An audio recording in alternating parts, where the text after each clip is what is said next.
I'm a champion.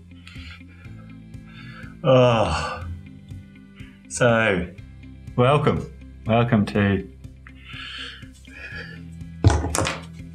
the Wings for Life World Run recap run thing. I just have to share how wonderful life is. I've just over half marathon I've just run. Definitely not raced. It was slow and hard. Let's adjust this. That might be a bit better. Let's go here. So yes, the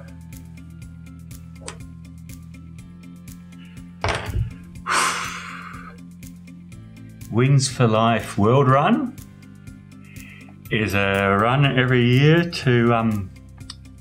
for spinal research. Millions of people are currently dependent on a wheelchair, having sustained a spinal cord injury.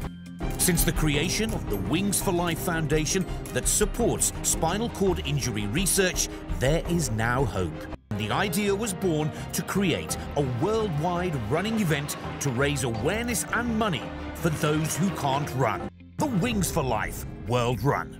Normal years, COVID-19 aside, it's one of the coolest runs because it's a chaser car.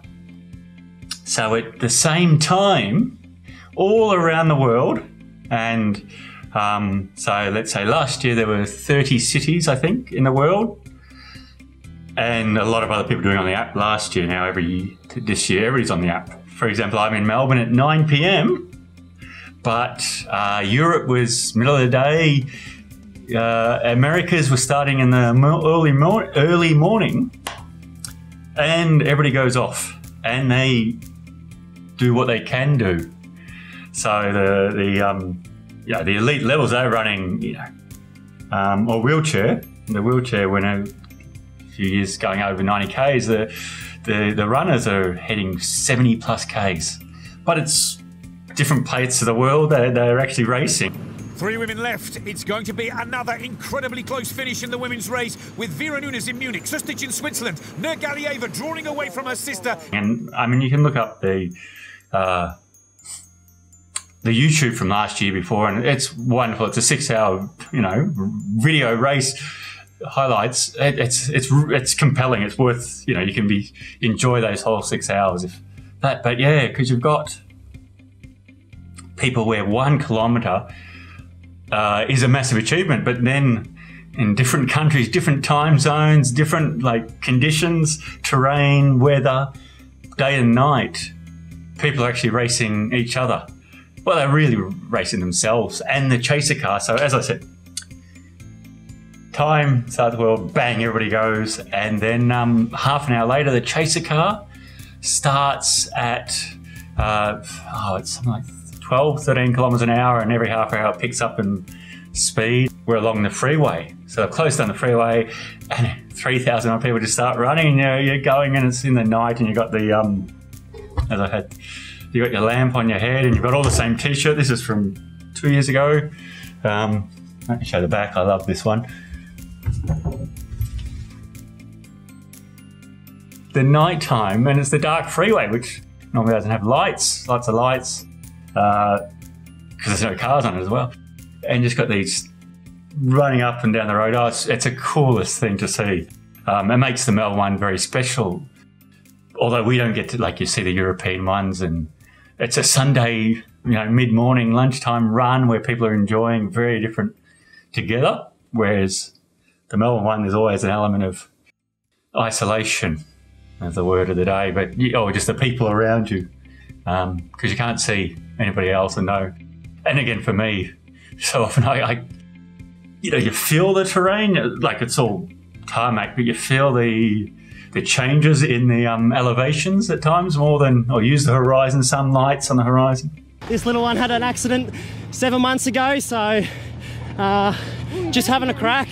I run it because I can. I mean, that's keeps you going out there when you hit the lows. There's a lot of tools I cycle through, but I don't need tools when I do the Wings for Life because I can run and I can walk and I can do a lot of things, and it's gratitude and yeah, I got to, apart from the people I don't know who, wheelchairs, I've got a lot of people in my life, or have had in my life, that with the kidney community that can't run because of their illness or because they're dead. It makes you feel special. It's, as I said, I'm a champion because I went out there and ran tonight. There's a version of me on the couch eating Tim Tams that didn't do it. And yeah, you're just gratitude for what you have in life. It's as simple as that. That it really reminds you how fortunate you are with what you have, and people, and working legs and places to run, and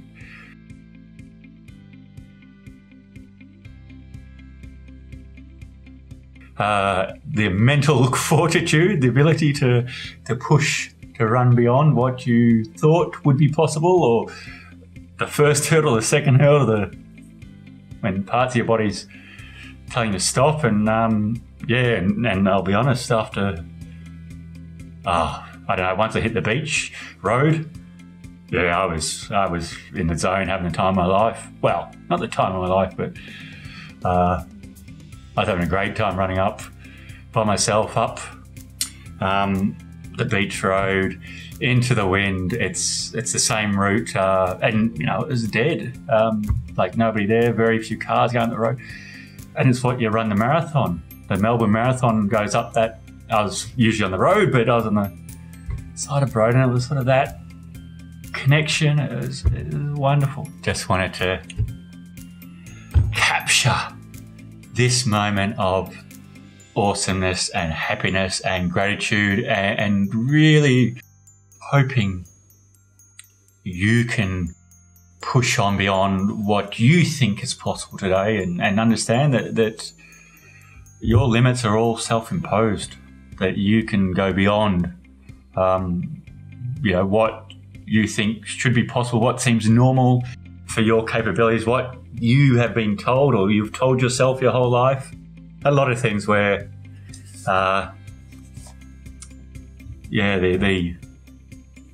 it's wonderful. And again, it's motivation and goals are so key to understanding that, and that's when it gets tough, you understand, and that's why you keep pushing on. And as I said, for me, Wings for Life, the World Run, connected to people, thinking about those who aren't fortunate enough for a lot of different circumstances to be able to run at the moment, or walk, or and again, if we can, or not we, I mean, again, if the smart people into it can help find a cure. And there's and that's the other thing about watching the Wings for Life last year's video and all that, is that you see these people who are using a lot of experimental or new technology in ways, and people who are back to walking or running after spinal injuries using contraptions, and just them making it to 1 kilometre. And it's pretty, it's the box of tissues time. But yeah, it also gives you thinking, yes, it finds that extra bit when, for me at least tonight, going up that last hill in the 21st kilometre, and it's your legs and your hips and everything is just your feet are concrete. But you've got it, and you can just do it. So yeah, it's wonderful. Anyway, I hope you're wonderful. I'll carry on in a minute, but for now, take care of yourself. Please think about a wonderful goal you could set yourself, and go for it, and just push beyond.